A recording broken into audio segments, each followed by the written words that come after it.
Selamat pagi Bapak Ibu, Guru, dan teman-teman SMA Kristen dimanapun kalian berada. Semoga kalian selalu sehat.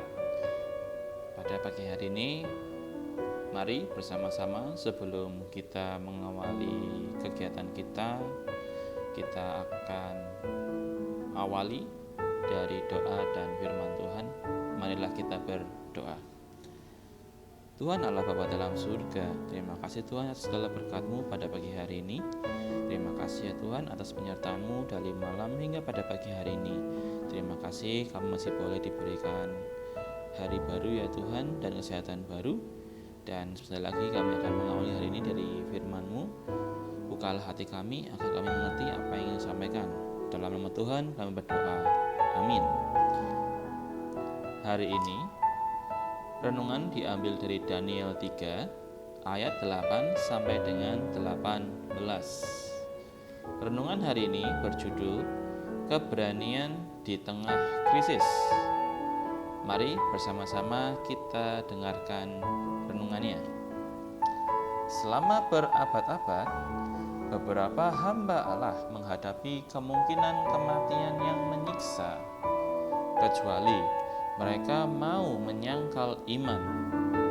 Mereka tahu bahwa Allah sanggup membebaskan mereka, tetapi mereka juga tahu bahwa untuk menggenapi rencananya, mungkin Dia tidak menjawab permintaan mereka untuk memberikan bantuan yang ajaib. Dalam kitab Daniel, 3 pemuda Ibrani yang menjadi tawanan di Babel menghadapi pilihan hidup dan mati: memuja patung emas sang raja atau dilempar ke dapur api. Mereka menjawab dengan tugas, Allah kami yang kami puja sanggup melepaskan kami dari perapian yang menyala-nyala itu.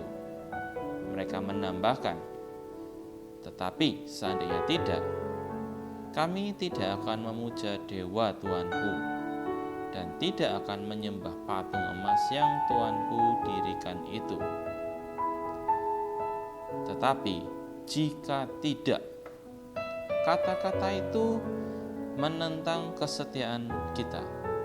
Seandainya kita menghadapi penyakit yang melumpuhkan, andaikan kita menghadapi aib yang memalukan, andaikan kita menghadapi kehilangan yang menyakitkan, kita memohon campur tangan Allah.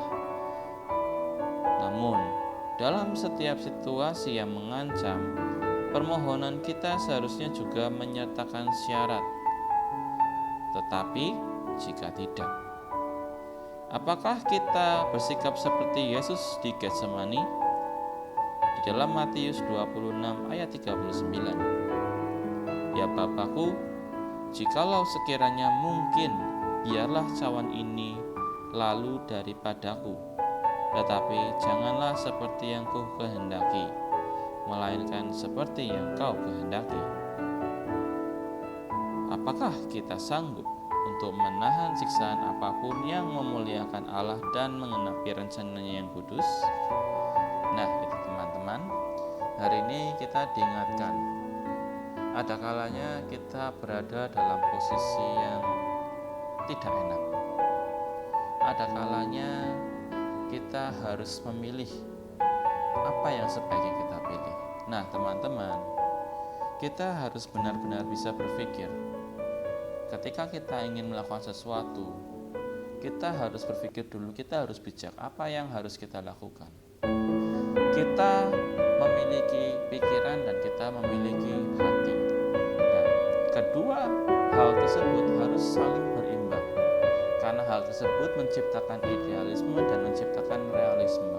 Ingat teman-teman, idealisme adalah sesuatu yang menentang yang buruk, sedangkan realisme adalah bagaimana kita bertindak sesuai dengan kenyataan yang ada. Gunanya idealisme dan realisme itu apa sih?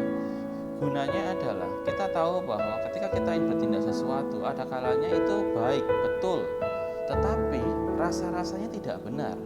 Contohnya, misal di dalam ulangan kamu lupa belajar, ya ternyata teman yang duduk di sebelah kamu juga tidak belajar.